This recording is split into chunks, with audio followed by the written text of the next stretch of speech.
आज हम स्टार्ट करने वाले हैं हमारे सेमेस्टर 8 के सब्जेक्ट बायोस्टैटिस्टिक्स के साथ। अब बायोस्टैटिस्टिक्स सेमेस्टर 8 में सबसे इंटरेस्टिंग सब्जेक्ट है अकॉर्डिंग टू मी, क्योंकि इसमें सबसे ज़्यादा कॉन्सेप्ट्स होते हैं, सबसे ज़्यादा एप्लीकेबिलिटी होती है। और आपको सबसे कम बोरिंग सब्जेक्ट ऑनेस्टली ये लगेगा अगर आपको कॉन्सेप्ट्स पढ़ना पसंद है। तो इससे पहले कि हम स्टैटिस्टिक्स का इंट्रोडक्शन दें, उससे पहले मैं ये कवर करना चाहता हूँ एक एग्जाम्पल के साथ। ओके, सो लेट्स से हमें दिए गए हैं किन्हीं भी 10 इंडिविजुअल्स के हाइट। ओके, सो ये हमें रॉ डेटा दिया गया है बेसिकली। ओके, इसे रॉ डेटा कहा जाता है। ये सब हम आगे जाके देखेंगे डेफिनेशंस में। लेकिन लेट्स से हमें 10 इंडिविजुअल्स की हाइट दी गई है। ओके, उसमें हाइट है ये। ओके, 159595862 ये सभी है उनकी हाइट्स। लेकिन यहाँ पर ऐसे भी लिखा गया है कि ये जो सब्जेक्ट्स है वो 1 2 3 ऐसे आगे बढ़ेंगे। ओके, यानी कि सब्जेक्ट 1 जो है उसकी हाइट 59 है, 2 की हाइट 59 है, 3 की हाइट 58 है, 4 की हाइट 62 है, 5 की हाइट 61 है and so on and so fourth. Okay, 10 तक। अब अगर आप यहाँ पर इस डेटा को देखने जाओ, ये डेटा है ऑब्वियसली, राइट? तो अगर आप इस डेटा को देखने जाओ, तो एक तरीके से आपको बहुत शैबी सा डेटा लगेगा ये, क्योंकि ये वेल ऑर्गेनाइज्ड नहीं है, राइट? सो हम इसे क्या कर सकते हैं, हम इसे एक अच्छे फॉर्मेट में बनाने के लिए हम इसे एक टेबल के फॉर्म में रिप्रेजेंट कर सकते हैं। सो लेट्स से हमने यही सेम डेटा टेबल के फॉर्म में रिप्रेजेंट किया, तो वो कुछ ऐसा दिखेगा। ओके, इसमें हमने क्या किया है, सब्जेक्ट नंबर्स जो हैं वो एक लाइन में इंक्रीजिंग ऑर्डर में लिखे हैं, और साथ ही साथ वो पर्टिकुलर सब्जेक्ट नंबर का हाइट कितना है या हाइट कितनी है वो हमने उसके सामने लिखा हुआ है। ओके, सो इसमें से आप क्लियरली देख सकते हो। लेट्स से आपको इस डेटा में पूछा गया कि सब्जेक्ट नंबर 7 की हाइट कितनी है। सो अगर आपके पास ये जो नंबर्स है जो मैंने ऊपर लिखे 1 2 3 4 5, अगर ये मैंने नहीं लिखे हुए, तो आपको पहले थोड़ा टाइम लगेगा कि 7th सब्जेक्ट इसमें कौन-सा होगा? 1 2 3 4 5 6 7 ये वाला 7th सब्जेक्ट होगा, और इसकी हाइट क्या है? तो ये देखने में आपको स्टार्ट में थोड़ी-सी तकलीफ होगी। लेकिन लेट्स से हमने यहाँ पर देखा, तो अगर हमने डायरेक्टली देखने देखने की कोशिश की, तो सब्जेक्ट नंबर 7 की हाइट 54, राइट? डायरेक्टली उसके सामने लिखा गया है। अब ये सिर्फ 10 लोगों का डेटा है जिसमें हमें अलग-अलग वेरिएबल ढूँढने हैं। लेकिन लेट्स से हमारे पास 100 या 1000 लोगों का डेटा एक साथ है। अगर ऐसी कोई सिचुएशन है, तो हमें ये ढूँढना और भी डिफिकल्ट पड़ जाएगा just from the raw data, right? So इसलिए हम क्या करते हैं, हम हमारे स्टैटिस्टिक्स का यूज़ करते हैं। ये एक फॉर्म है, ये एक टैब्यूलर फॉर्म है। टैब्यूलर फॉर्म डेटा रिप्रेजेंट करने का। ओके, इससे हमें बहुत ईज़िली हमारा पूरा जो डेटा है वो ऑर्गेनाइज़्ड वे में मिलता है। अब अगर हम इसे एक कदम और आगे बढ़ाना चाहें, राइट? ये तो हमारा है ही, मतलब एक अमेज़िंग टेबल के फॉर्म में हमें मिल ही गया है यहाँ पे। लेकिन लेट्स से हमारे पास 100 सब्जेक्ट्स हैं या 1000 सब्जेक्ट्स हैं, तो उस केस में हमें क्या प्रेफ़र करना पड़ेगा? हमें इस तरह का कुछ टेबल प्रेफ़र करना पड़ेगा।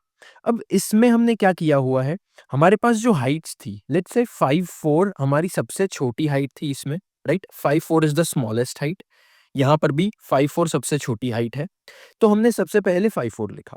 ओके, उसके बाद जो हमारे पास डेटा में हमारे पास जो हाइट आती है, वो है 5-8, राइट? उसके बीच में 5-4 और 5-8 के बीच में हमारे पास इस डेटा में कोई भी हाइट नहीं है।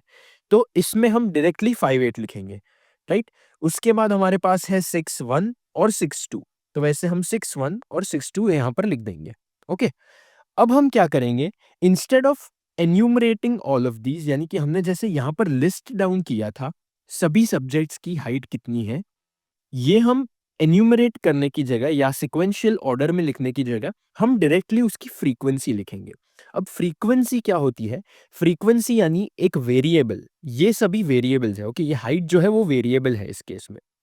सो ये वेरिएबल, एक पर्टिकुलर वेरिएबल कितनी बार रिपीट हो रहा है, उसे कहा जाता है फ्रीक्वेंसी। ओके, सो इसमें अगर आप देखना ट्राई करो, 5-4 कितनी बार रिपीट हो रहा है? ये हमारे पास 5-4 है, और कहीं पे 5 4 आपको नहीं दिखेगा, तो इसकी फ्रीक्वेंसी है 1, यानी कि एक बार वो रिपीट हुआ पूरे टेबल में। नेक्स्ट हमारे पास है 5 8। 5 8 कितनी बार है? 1 बार है, 2 बार है, राइट? तो उसकी फ्रीक्वेंसी हो गई 2। वैसे काउंट कर करके हम इसकी फ्रीक्वेंसी लिखते जाएँगे सभी अलग-अलग हाइट्स की, और उसके बेसिस पे हम एक और भी कंसाइज़ वे में एक टैब्यूलर फॉर्म में हम इसे बना सकते हैं, ओके?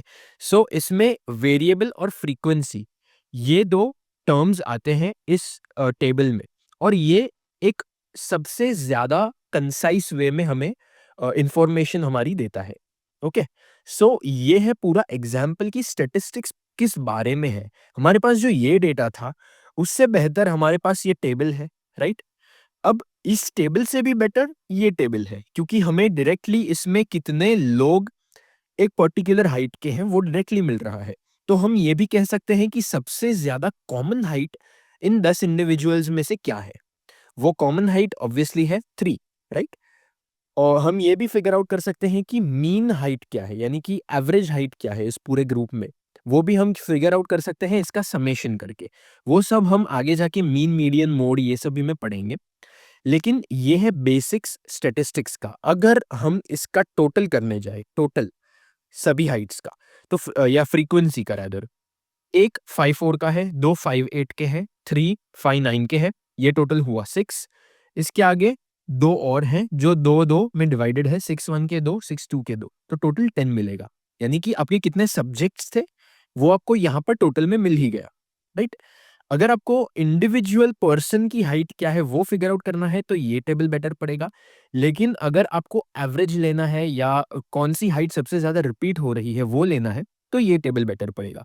लेकिन ये दोनों टेबल एक कंसाइज वे में हमारे डेटा को रिप्रेजेंट करेंगे। ओके, सो ये बेसिक काम है स्टैटिस्टिक्स का। सो हम अगर डेफिनेशन देखने जाए स्टैटिस्टिक्स की, तो ये है the science of collecting, organisation, या कलेक्शन लिखना चाहिए यहाँ पे रादर मुझे। Collection, organisation, presentation, analysis and interpretation of numerical data, right? हमने जो अभी देखा कि यहाँ पर हमने पहले कलेक्ट किया सब, उसके बाद हमने इसे ऑर्गेनाइज किया और एक अच्छे वे में प्रेजेंट किया टैब्यूलर फॉर्म में। इसके बाद एनालिसिस और इंटरप्रिटेशन भी आता है न्यूमेरिकल डेटा का।